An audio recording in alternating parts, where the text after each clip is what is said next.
Hello and welcome to the Comic Book Communicast, the official podcast of the Google Plus comic book community. This is issue number 41 for the week of July 9th, 2014. I'm Justin Beeson, and tonight I'm joined by co-host Paul Christopher. Good evening, everybody. And Sarah Evans. Hi. Aaron is missing in action. Not sure where he is. He'll probably be back next week. Every episode, each of us talks about the comic that was at the top of our read pile for the week, and later we'll go over some of this week's news. Let's get right into it. Paul, what was your comic? My comic this week was Death Vigil artist. I'm just going to keep calling him Stefan because I don't know how to pronounce that. I'm going to have to ask somebody. Sejic, who, as you guys all know, is the artist on Aphrodite 9. So this book is all his. It's brand new out from Top Cow and Image, but he does the art and the writing for this book. And basically the premise is death, the personification of death, forms this team. Like there's like these special people who have like special abilities, and she goes to them right after they've died and recruits them for this team called the Death Vigil that we later find out is basically like they are otherwise immortal, and their job is to protect the living from the dark forces out there. And so it's the first issue. We see the main guy get recruited early on, and then near the end, like the issue basically revolves around them basically running into their newest recruit. I don't want to give too much away. So I really enjoyed the book. I love Stefan's art. He's got a really good way of drawing facial expressions that really add to the book and to like the emotional impact of the book. The characters feel more individual. And I also the story, since this is the first issue, I'm gonna give it like it feels like it's like one step down from the Aphrodite 9 writing, but he wasn't writing Aphrodite 9. And also, again, like this is the first issue, so we can't judge the story too harshly. We have to see where it goes, and see how it picks up. So this is definitely a thumbs up for me. I'm definitely keeping it in my pull box, and I'm interested to see where it goes. Highly recommend this comic, especially if you're into like the kind of like dark urban fantasy genre. I think you'll enjoy this. Yeah, the art was awesome. I really like how he draws light really well. So a lot of the Death Vigil's weapons, they glow. They have this glow about them. Anytime somebody casts a spell, or because they fight against a necromancer, and oh man, those demons or the banshee or whatever, like the stuff that they pulled out, and seeing him draw those things, it was so awesome looking. Like, and he just does an amazing spreads. Even I would probably pick up this book just for art alone. I mean, the story is good. Still not completely sold on it, but I'll keep pulling it just because it's beautiful. That's what I'm saying. And this is him throttled back. Like I said, if you want to see what he is truly capable of when he's like going all out, you need to read the first I think 4 or 5 issues of Aphrodite 9. And then that was like almost photorealistic. It was just so amazing. But so this is him stepped down a little bit, and it's still awesome. I still love it. He is absolutely hands down my favorite artist in comics today. I'm kind of curious if this is going to be a limited or an ongoing. I'm pretty sure it's ongoing, but it seems like something when these art, like guys that regular just do art and they do everything by themselves, most of the time it seems like they just do a limited series, but if he's going to keep this going, that's pretty cool. Yeah, maybe what he'll end up doing is kind of like McFarlane did with Spawn, and eventually start passing on the writing duties to other writers, and then just keep doing the art. Maybe. I guess we'll find out. Because I mean, yeah, I'll keep pulling this. Yep. All right. So, Sarah, what was your comic?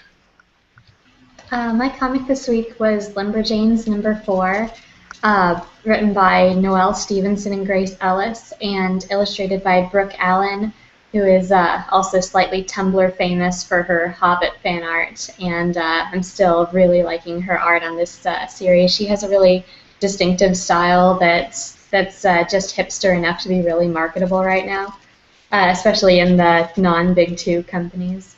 But no, I'm continuing to really, really like this series. Lumberjanes has continually hit it out of the park for me. It's just really quirky and fun, and I need a good balance of that in my pull box. And yeah, I'm still loving the characters. April, especially the little redheaded one who beat the giant statue at an arm wrestling contest and snapped his arm off. I have no idea how that happened, but I love it. And in this issue, the Lumberjanes encounter a nearby boys' camp. Who it seems like they're doing almost a commentary here on how our society kind of programs kids to do certain things and to act certain ways, because the boys at this camp all really seem to like baking and keeping things neat and tidy and like crafts and stuff like that, and they're just there to have fun and do that. But the head of their camp is this like big burly like manly man, like literally lumberjack dude who's like trying to make them all go out in the woods and like wrestle fish from bears and things like that. And he's mind controlling them evidently. So in this issue they make friends with some of the guys from the camp next door and come a little closer to solving the mystery of the Holy Kitten. And we'll have to see if they can free their new friends and save the day. So yeah, no, it sounds a little immature to like summarize it out loud, but I really like this series, and I was pleased with this issue. It's what I expected, and what I expected was really good. There are very serious comic book collectors out there who are fanatical about the My Little Pony comics. So you go ahead and like your Lumberjanes, okay? Don't be ashamed. Don't be ashamed. Okay, I will do that. Yeah. I follow Adventure Time religiously, so it's just fine to like all ages stuff. Exactly. Cool. All right. Yeah, Justin, I know that. Oh, sorry. Go ahead. I was just wondering, because I know you read the first issue and you weren't crazy about it, but the second issue was just so good. I know you were thinking about like maybe picking up another one. Have you gone near it since, or no? I have not, but I mean you've been talking it up, so maybe I'll go back and reread the first and then grab the second one. Yeah, you should read the second one. It was really good. All right. Sorry, I wanted to ask real quick. I'll do that and I'll get back to you. Okay. And I looked up Death Vigil, and it is a limited series. It's going to be 8 issues. Oh, there we go. That explains the stamina. Yep. All right, so my comic, kind of a long time coming. It's Grayson #1. So if anybody at this point is not familiar with this, in Forever Evil, Dick Grayson died, but not really, and they resurrected him. And Batman said, go on this secret mission to infiltrate this secret organization known as Spiral, who, I was talking to Paul about this, no clue what that was, and then I went and looked it up, and it was something that Grant Morrison created for Batman Inc., of course. So, super secret organization, he has to go and infiltrate it, but also work as them. So Nightwing #30 was like, it should have been this 0 issue, and I read that, and I was like, there was going to be no way I was picking up the series. I just did not like it at all. Not the style, nothing. But then a week or two ago, or 3 weeks ago, they did a couple page preview of Grayson #1, and it was kind of cool. It basically reminded me of like an opening James Bond scene. So I picked this up, and that's what it is.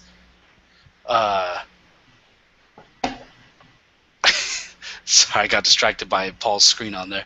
So that's what this is. It's basically like, it's a super spy story. So this issue sees Dick Grayson and chasing down a target to intercept him before somebody else does. And it's pretty good. It's just a big action story. So he goes, gets this guy, and then runs into a character called the Midnighter, which I'm not familiar with, but I feel like that's an existing character. And, he fights him and fights a couple other things and gets the target and finds out he's this big super weapon that they're trying to, capture. This is written by Tom Seeley and then Tom King, and they have a pretty good, the dialogue's pretty good. They have Dick Grayson down. It was good, but that's about, not great. I'm not sold on it. There's a couple weird things, like obviously Dick Grayson has a gun on the cover, and that's kind of been a point of contention with a lot of people, rightly so. But the only time I think it's just supposed to be like every agent has to have one, because the only times he uses it is somebody has him in a rear chokehold, and so he pulls his gun out, chucks it at a pole, ricochets it off to knock the guy out. So he just throws his gun away. He uses his gun like a batarang? Yes. Oh my god. Oh, Dick. So I'm sure that's going to be, one of those things where he refuses to use a gun or something like that. And then the other thing that was kind of weird is apparently they basically augmented him. So all Spiral agents have implants. I don't know if it's the same one or there's two distinctive things that they do. One is that it's called hypnos, and so it gives them the power of suggestions over people. And part of this issue is that, apparently it's supposed to be hard to master, but of course Dick Grayson has it down, right away. And they tie it into, he's all, oh, well, I have an aptitude for reading people real well, which is something that they started doing when on the New 52 Nightwing relaunch, to where he could see minute body movements and stuff and be able to predict how people were going to fight. And then they pretty much dropped that after the first few issues, and so they're tying it in here. And then the second implant or power or augmentation they have is that cameras can't see them and people don't remember them, and apparently that's all from the freaking vampires now. Is it? Yeah, that's what this implant does. Oh my god. That's how they solve the problem of, you have Dick Grayson who just got revealed on, to everyone in the world as being Nightwing, not being recognized by anybody. Well, that's convenient. Yeah. So that's how they explain that away. Oh my god. And then that's other thing. That's hella embarrassing that they have agents of Spiral augmented with something called hypnos. Yeah. Oh. They got to use those Ys, because remember Spiral with a Y, so because they're cool like that. Oh, good. It's the 90s again. It's literally the 90s again. And the other thing is just, and Dick's handler in Spiral is Helen Bertinelli, the original Huntress, but in the New 52 doesn't she existed, but she died, and then Helen Wayne, when she came over to Earth 2, just assumed her identity and blah blah blah. So Helen Bertinelli's in it, but we don't know why or what. But yeah, so she's been working for Spiral, and that's the biggest thing about this. I'm a massive Helena Bertinelli fan. What the hell? So they killed her in a really disrespectful way that scarred a lot of her fans by just randomly burning her passport and being like, oh, she died and I stole her identity, haha. And now they're bringing her back like it never freaking happened. Well, no, that's because they're retconning it in an incredibly stupid way. She faked her death so she could join Spiral, like Dick Grayson did. Yeah. She was never dead all along. She's been working with Spiral. You're kidding me. And the biggest. Okay, I'm tracking now, but that's dumb. We want to use a character. Oops, we killed her. What are we gonna do? And I think that's the main problem with this book is there's no reason for those two characters to be in this book. Like you can have new characters do this, or there's nothing specific about those two characters for why they are in this story. So hopefully they are able to tie it in with the Bat family a little more effectively than the explaining away his identity and stuff. But yeah, but it was a good story. The problem is you have so much baggage attached to these characters in doing this that it distracts from what they're trying to do. So I'll give it a few issues, but yeah, if it's more of this, then I'll probably drop off after that. See, this sounds like it'd be a Well, better you mentioned vehicle. baggage. Sorry. Go ahead, sorry. Paul. Sorry. I mean, these characters have pre-New 52 baggage. They've got, like, former DC baggage. Like, they used to be sleeping together. That was, like, a major point of contingency for Barbara Gordon when Helena joined the Birds of Prey. So what I'm worried about is, did they insert this character of Helena Bertinelli, who has a lot of fans, into this situation just to be some token secret agent love interest for him? That's what I'm worried about. Because they've had a history. Right. This whole thing sounds like it'd be a better vehicle for Grifter. I mean, whatever happened to him? He had his own comic for a while, and then he was written by Liefeld. well, not in the DC. Not. Yeah, in the New 52, they gave Grifter to Liefeld. Oh, well, that explains a lot. Well, so he's actually one of the main characters in Future's End right now. Okay.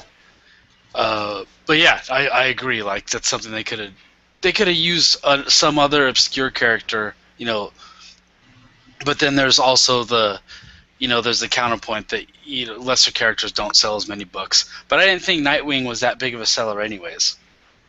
I mean, a lot of people are fans of Nightwing, but I don't think a lot of people were buying the Nightwing comic. Mm-hmm. Yeah. That actually reminds me, why does he need a superpower to talk people into doing what he wants when he has that ass? Like, seriously, has no one... I mean, why does he need a superpower? It's just he has the ass, man. When, because throughout the comic, they mention this Hypnos thing, Dick's talking to Helen's like, oh, why didn't you use the Hypnos? She's like, oh, I didn't need to use it. And so the whole time, like, okay, so, he's making fun of her because she has some power or whatever. And then you find out that he has it too. And it's like, that's kind of one of the things about the Bat families. They don't have, superhuman abilities. Yeah, that's terribly dumb and unnecessary because, as I've mentioned, that ass. Well, I'll still give it a chance, but yep. Yeah, keep us informed. Yeah, I would only recommend it, one, if you're a Nightwing super fan, or two, if you have no not attachment to anything Batman or Nightwing related. So one extreme or the other, because if you're a casual Batman fan, it'll just seem kind of stupid. But yeah, so that was Grayson number 1. Paula, what other good books you pull this week? Okay, so I got Batgirl number 33. It wasn't bad. Speaking of Huntress was in this one, and at first I was a little upset. The Earth 2 one, because once again DC continuity. The fact that she's gone back to Earth 2 in World's Finest doesn't prevent her from running around in Gotham now, but whatever. Also, at first I was gonna get pissed off because Batgirl starts wailing on Huntress, who falls under my no one actually gets to hit Batman rule, except in their own books. And the same thing is like this is Batman's daughter, but it turns out she was just letting her beat up on her so she would not feel threatened. So she would see that like she was friendly and not an enemy. So, but yeah, it was a good issue though. I actually liked it. And and then Batman Eternal number 14. Really like this issue. Really, really, really like this issue. And, that cover was so good. Yeah, the cover was awesome. I like what they did with Penguin, and the art was by Jason Fabok. And so like this was good. Like the last few issues, the art was not good, as we've discussed. I was not happy with it. This one was good. He's the one who did the number 1 issue, Jason Fabok or Fabok, however you say his name. Coffin Hill number 9.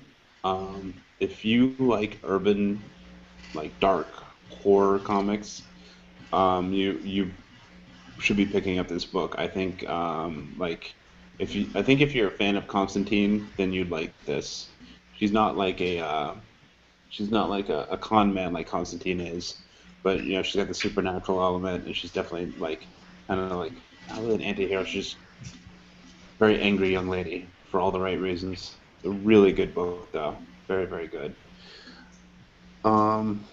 Detective Comics number 33. Still doing this Icarus storyline. I'm not like I keep forgetting where the story's at. I keep having to go back and read the previous issues. That's how not interested I am in it. The art's pretty though. I mean, that's kind of what I'd read I heard when it came out as the Dart's Pretty story. But I haven't heard, because I mean I read a lot of comic stuff online, and no one's really talking about Detective Comics at all. Yeah, it's just kind of Yeah, I mean it's not bad. It's not the writing is good. It's not. There's nothing like that really stands out and makes it memorable. But it's cool, and they are definitely focusing more on the detective sides, like following clues and stuff like that, which I like. But overall, it's like, yeah. And last but not least, I actually got Coffin Hill number 8 because I forgot to get it last month, but now I've got a subscription, so that will not be a problem in the future. And cool. That was it. Sarah, what else did you pull this week? It was a pretty low week for me, which is good for my wallet because I checked ahead. Next week's going to be a pretty heavy week. But yeah, I went back to the store last week because I didn't know this existed before I went, and picked up Deadpool versus X-Force, which looks like a mini that they're doing right now.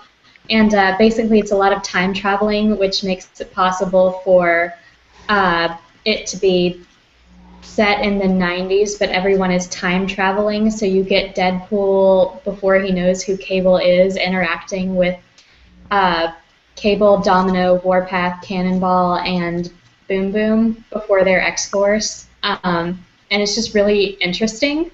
And you get to see everybody in their pouch-covered 90s costumes, and it's kind of hilarious. And you have the Sam with his Kentucky accent kind of with written AH apostrophe M instead of I'm, and it's really entertaining. And they make allusions to the pouches too, so that was really funny. I'm probably going to keep pulling that just for nostalgia's sake, and which is funny because I didn't read it when it was out in the 90s, and I had to catch up on that, so it's nostalgia.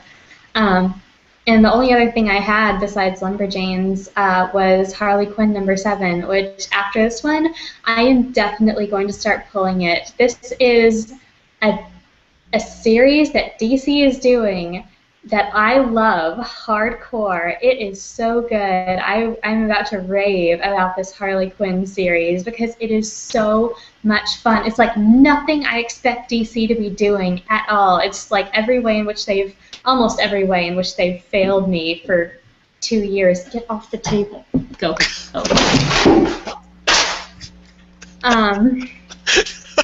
Sorry. There are rules in this house.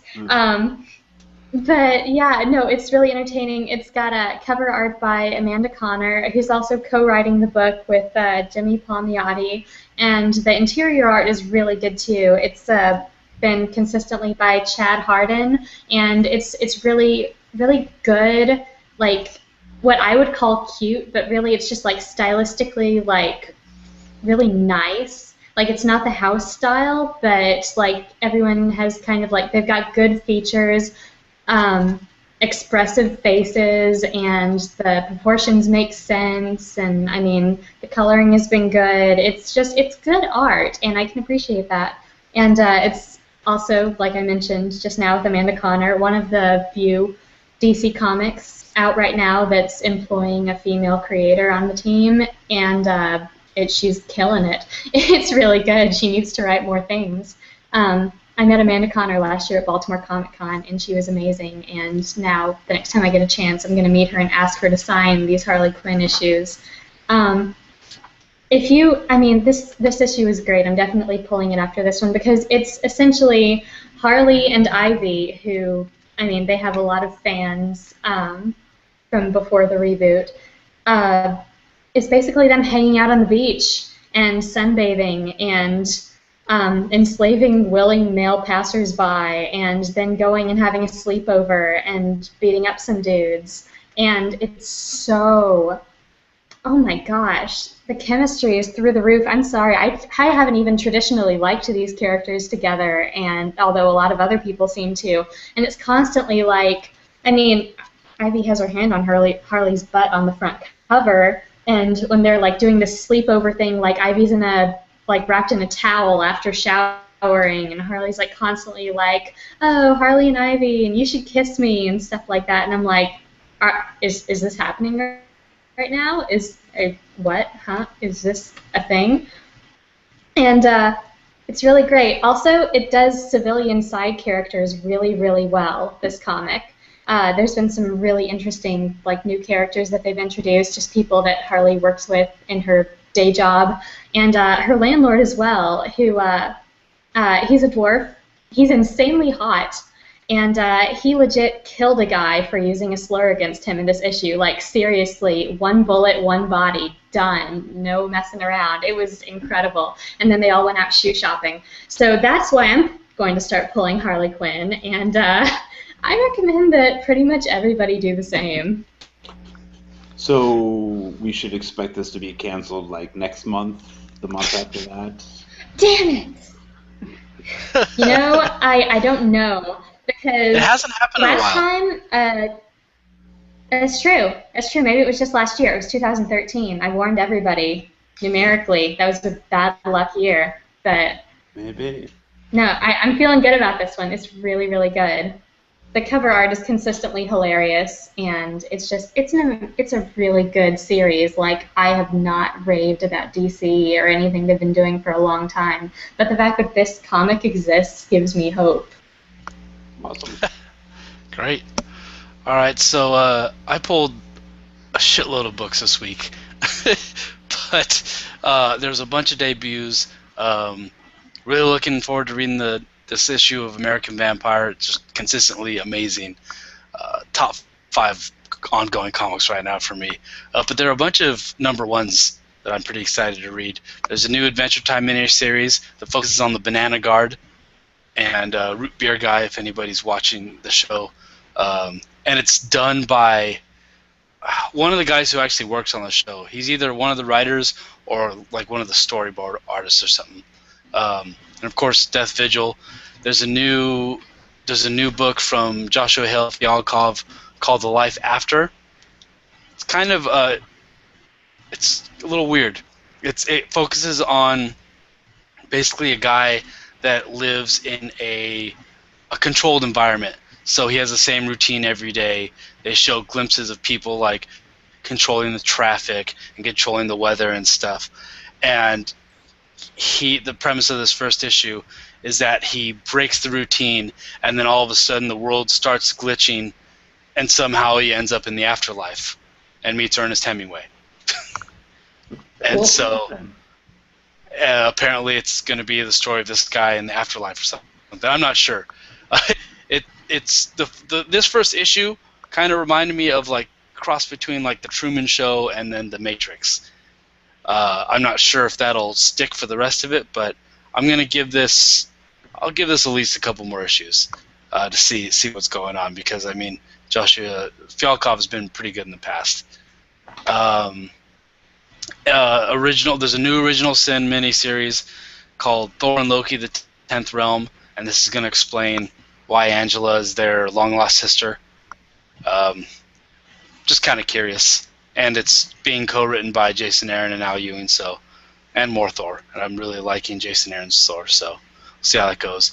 And then Spread Number 1, which is a new book from Justin Jordan, who just wrapped up Dead Body Road. And so because of that, I'm going to be reading this, so we'll see how that goes. And this is some sort of like a virus spread or something. I don't remember if it's like a zombie book or it's this they were digging in the earth and they unleashed this thing. It's not like a virus. It's like basically because it's like this giant red organism, like oozing, gross, like it's all one big giant monster, and it basically almost took out the entire planet. But they managed to slow it down, not stop it, but slow it way down.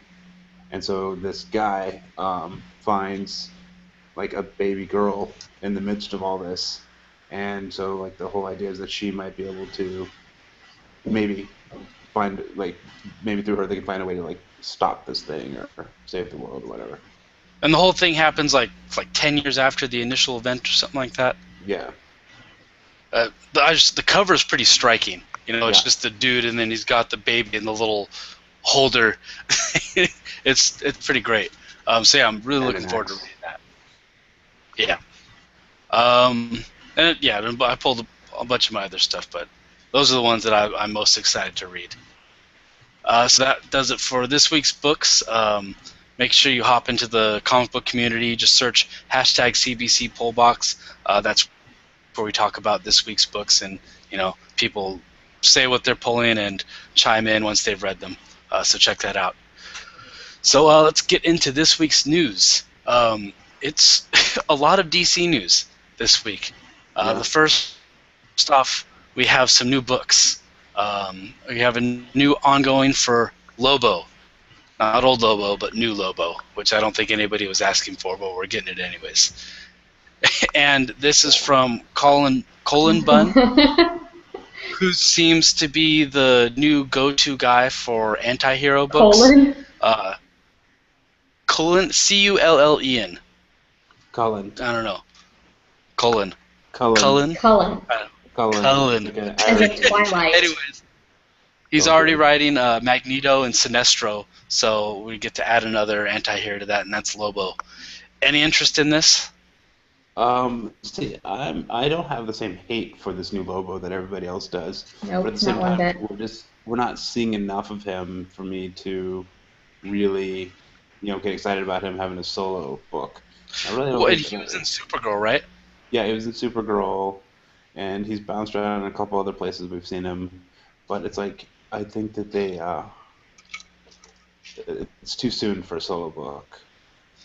Let him be around, or maybe not even have a solo book, quite frankly. But we'll see. Yeah, Bunn said that he's going to bring in old Lobo, so they're going to deal with that whole thing like within the first story arc. So good, if anything, you'll get to get some old Lobo. But I mean, I read the Villains Month one shot, and I was just like, it was okay. But I won't be touching this. Yeah, me either. The next new book, another one that's kind of out of the blue.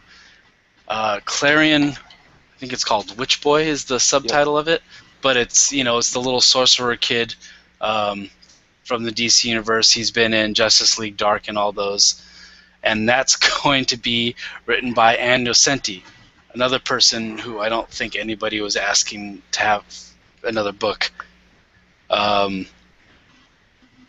Did you any of you guys read her Catwoman at all? No. Yeah, I think. No, was she starting on Catwoman? No. Was that the part where they had sex on the roof? Because that was like 2 years ago. That's all I knew of it.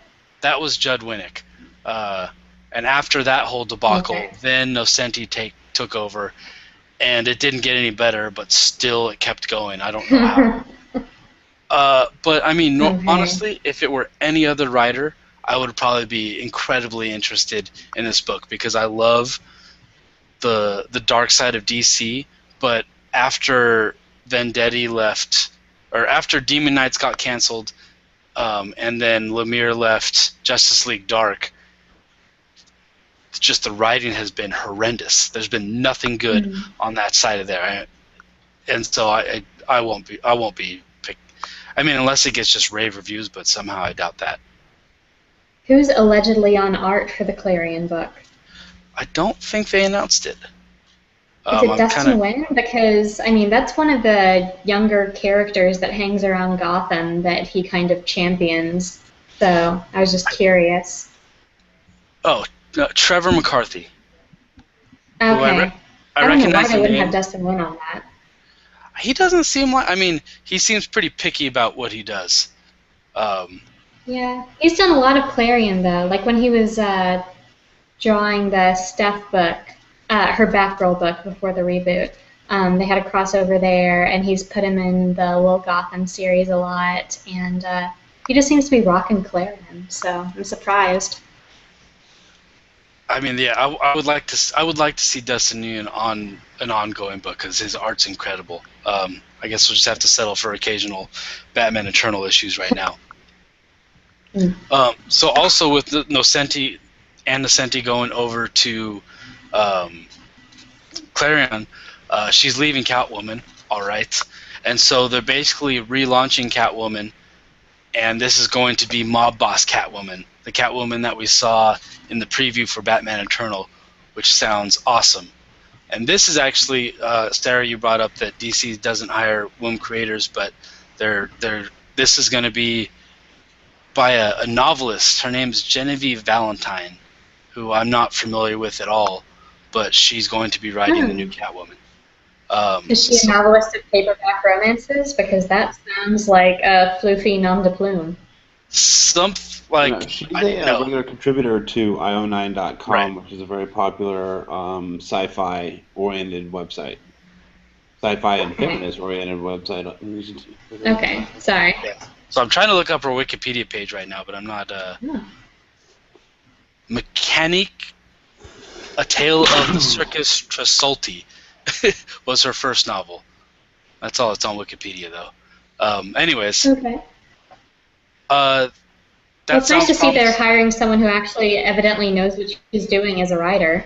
Right. So that's nice, but I mean, I like after that Batman issue, I want to see all of the Catwoman as mob boss because that was great, and I think it's a good I think it's a good thing. I like what they're doing with that character if they're going that way. And it kind of sounds like they're trying to make her do the Red Hood type of thing to where the original Red Hood type of thing where it's like, she's just trying to be the lesser evil to stop the Carmine Falcones and Penguins from, controlling the gangs and stuff of Gotham. So I'll be looking forward to that. So she's gonna go the Daredevil route. That's good. Remember, like But Matt, she's not. Matt became like She was never like necessarily lawful good, was she? right. But No. what I mean is like there was a storyline where Daredevil took out Kingpin and realized that like somebody else would just take his place, so he became the new Kingpin, so that he could Right, yeah. control the gangs and whatnot. Sounds like it, but yeah, Sounds I'll be morally following. dangerous.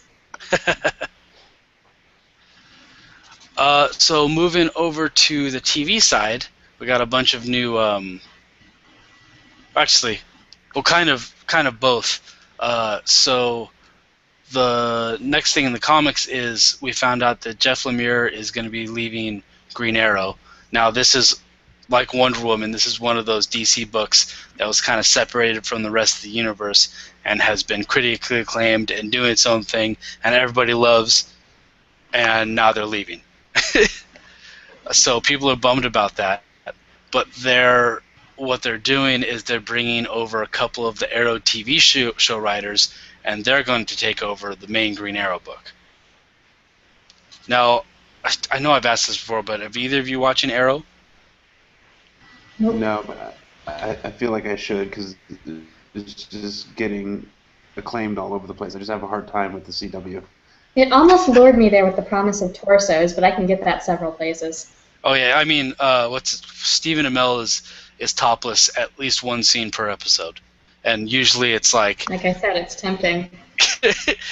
usually it's doing some sort of. He has this weird like pull-up bar thing where he does a pull-up and then like throws it up on the next rung and like climbs like a ladder type thing. It's really funny. They're like so they Show have that. off. Yeah. What? And he does CrossFit? Lame. But yeah, so I'm actually Lemire's run has been great. I've kind of dip in and out depending on the storyline, but a lot of people love it. And the other thing is hopefully Andrea Sorrentino, the artist on that, finds another book because his stuff is just amazing.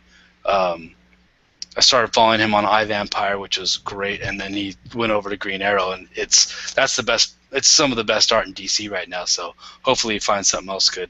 But I'll be optimistic because the Arrow's been good. The writing on Arrow's been pretty good. So we'll see how it goes. Oh, and the writers also said that they want to kind of return Ollie to his more pre-New 52 personality. You know, the kind of social justice hippie. Good. All the Stand up writers for the should little do that. guy, and that I'm excited about because that kind of disappeared with the New 52, and that was always the best part about Green Arrow is he was a hippie with a bow and arrow. But can everyone do that? Can like all the creators suddenly decide to stage a revolution and make the characters act and behave and interact with each other the way that they did before the reboot? Because I'm on board with that like 10,000%. You're I'll seeing buy everything. I mean, we're seeing inklings of it in some books. I mean, like, so obviously Green Arrow, they want to do that. Greg Pak on Action Comics has definitely been doing that with Superman. You're seeing bits here and there and Jeff Johns in all his books does it. He kind of, everything that guy's on, he went over to Superman and he's bringing Clark Kent back to the Daily Planet. He's doing, like, more stuff with Lois. That sounds awesome. Yeah. Well, I mean, so there's here and there they're going back to like, oh, this wasn't so bad,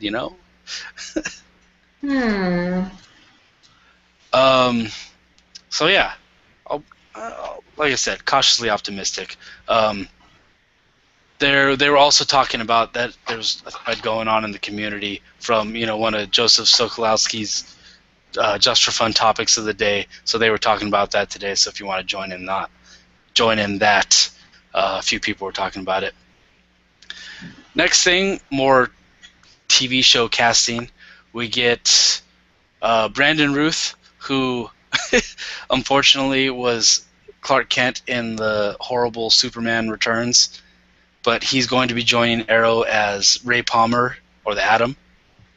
So I know you guys don't watch Arrow, but he's a great actor, and I'll be looking forward to that. And there's more news for Arrow. That's cool. I mean, if I was watching the show, you guys should watch it. It's not that CWE. Yeah. There's some stuff, but what were you saying, well, Paul? Sorry. Oh, go ahead, sir. No, I think there's a lag. Go ahead. No, Paul was going to change topics a little bit, so if you have something to say about that, go for it. Oh. Well, basically, I was just going to say, like, that was not the only new news about Arrow. There's also Firestorm is going to be on the show. I thought he was going to be on the Flash. I'm pretty sure it was the Arrow. Maybe it was the Flash. So if he's going to be on the Flash, why aren't we talking about that, huh? I was going to say that. I was actually going to bring that up next. Sure. So yeah, we get one half of Firestorm because there's the brainy guy and then there's the good-looking guy, and they cast the good-looking guy who is Robbie Amell, which I guess is Stephen Amell's cousin or what. I don't know. They look a lot alike. Robbie Amell was on Tomorrow People, which is another CW show, which I actually really liked, but that got canceled. So now he is the good-looking half of Firestorm. And I kind of like what they're doing. It seems like they're going to throw all the supernatural elements over on Flash, and then keep like the grounded street heroes and villains over on Arrow. But I mean, from what we've heard from the leaks and the pilot or whatever, there's going to be some crossover. So I'll be curious to see how they handle that. Did you actually watch the pilot? No, I haven't yet. Did you watch it, Paul? No. Yeah, because that leaked and then Constantine leaked, but oh, did? That's that cool. one I might get a hold of. I think it did. I read somewhere that they both leaked, so I'll be curious, and I'll be curious to see if that makes, because they're not going to debut those till October, I think. Yeah. Which is super late. So that's what the CW does. I'm curious to see if they'll. I don't know if the other channels are taking up the mantle. Yeah. Sorry, I think we keep talking at the same time, and I have a lag, and it's weird. Sorry. I'm curious to see if they'll release like those first episodes online or something like that beforehand, to because the leak's out there, and if I were them, I would want a good quality version of it out there for people to see instead of that you can put advertising against, right, and at least recoup some of the money. I mean that's has done that recently, and HBO has done that with the first episodes of their new shows. Well, that's what a Legend of Korra. Well, they just released the whole series early. I don't know if you guys watched that. It's a great show, but a few of the episodes leaked from. Man. Yeah, like one of because they send it to different countries to dub, and so one of those dubbed copies of 3 of the episodes leaked. So then they said, "All right, show's debuting next week," and they announced the show, and then a week later, it was on the air. Yep, that's why this is a different topic, but that's why eventually the TV is going to move completely on the internet and be completely just on everywhere at once. So you don't have this crap with like these leaks and stuff. It's just gonna be like Netflix. Like no one ever leaks Orange is the New Black, because it doesn't matter. Then Netflix just goes, poof, here's the whole thing. So anyway, comic books. I think that's about it. I think that's. You guys have anything that we missed? I don't think so. Oh, the only other thing I forgot. It's a minor thing is. I mean, it's exciting to me, but Neal Adams is doing a Superman story, which is significant because he was a huge artist back in the. I guess what would you call it? Gold. It's like 70s. Yeah. And then he kind of left the big 2 comics, and he's done a couple things here and there, but basically any time Neal Adams does something, it's worth noting. And I don't know if either of you listen to like the Fat Man on Batman podcast. Nope. No. He's done a couple, and he just did 2 more, and the guy's just a really good storyteller. He has all kinds of stories about DC, working for DC, doing those iconic storylines. I mean, he's the creator of Jon Stewart. He did the first Green Lantern, Green Arrow stories. He's done a ton of stuff. It's really, I definitely recommend checking those out because he's a real interesting guy. But anyways, he's doing a Superman story, and it deals with the new gods, and it sounds pretty promising. He kind of gives the pitch. Really? For it. Yeah. Scott and Garda? I don't know. He didn't say which ones he's using. Basically, it's kind of I think it might be out of continuity because I don't know what's going on with Kandor and New 52, but basically he makes it so Kandor and Darkseid are both fighting for the same planet to put their homes on. So, they want Apocalypse and they want Kandor on this planet, and so the new gods get pulled in to help, and they decide they want Superman's help. So what they do is they say, okay, well, a few of us will stay on Earth and protect it. You go help them beat Darkseid. So that's the premise of the book. He explains it a lot better than I do, but it sounds interesting. Darkseid? Side. Oh. Dark Side. Sorry. Yeah. I always pronounce it like I read it. Yeah. Okay. Yeah, well, they did. They Paul did and do I that and the weird internet spelling. misheard you. Yeah. Yeah. Anyways, dark side. Got it. You know when you read something for years and you just kind of pronounce it in your head, and then when you actually find out how it's pronounced, it just doesn't stick. Yeah. Exactly. It's hard to unlearn something you've already. Yeah. Kind of like Hermione in Harry Potter. It took me forever not to say Hermione. Oh god. It's a funky spelling. Well, her boyfriend had that problem, so. Yeah. So anyways, I think that about does it. Anything else? Nope. Go read Coffin Hill if you like strong, independent female characters, female leads. And also, I can't remember the name of the woman that the test is named after, but basically it's a test. Bechdel? Bechdel test? Yes. This issue passes that test. I think they all passed the test, but like specifically, there were two women, and they were having a conversation that had nothing to do with the men. That's great. Always good. Yeah, it's a great comic. You should I'm be reading it, so Sarah. proud. It's another one you'll thank me for. I've read it sporadically. I read like 1 or 2 issues, but I think I read them like out of sequence or something. But no, I just need to sit down and marathon it. Yep, this new storyline they've started is excellent. Really, really good. Cool. So I guess that's it. Last episode, our outro got cut off because I think your battery died or something. But I just want to remind everybody that we are back in audio on iTunes and everything. So you can find links to everywhere to find us and all of our episodes on cbcpodcast.tumblr.com. Subscribe to our YouTube channel at youtube.com/comicbookcommunicast. Find us on iTunes, subscribe there, leave us a review, leave us comments. Also on the Tumblr, you can find links to the RSS feed. If you don't use iTunes for podcasts, you can add it to your Android app, or if you use another Apple app that needs RSS. And we also appreciate any comments, likes, +1s, tweets, whatever. Share us. Tell us what you think. Hit the subscribe button. Hit the thumbs up like button down there. Yes, all of that. Yes. All right. Thanks, and have a good night. Good night, everybody. Good night.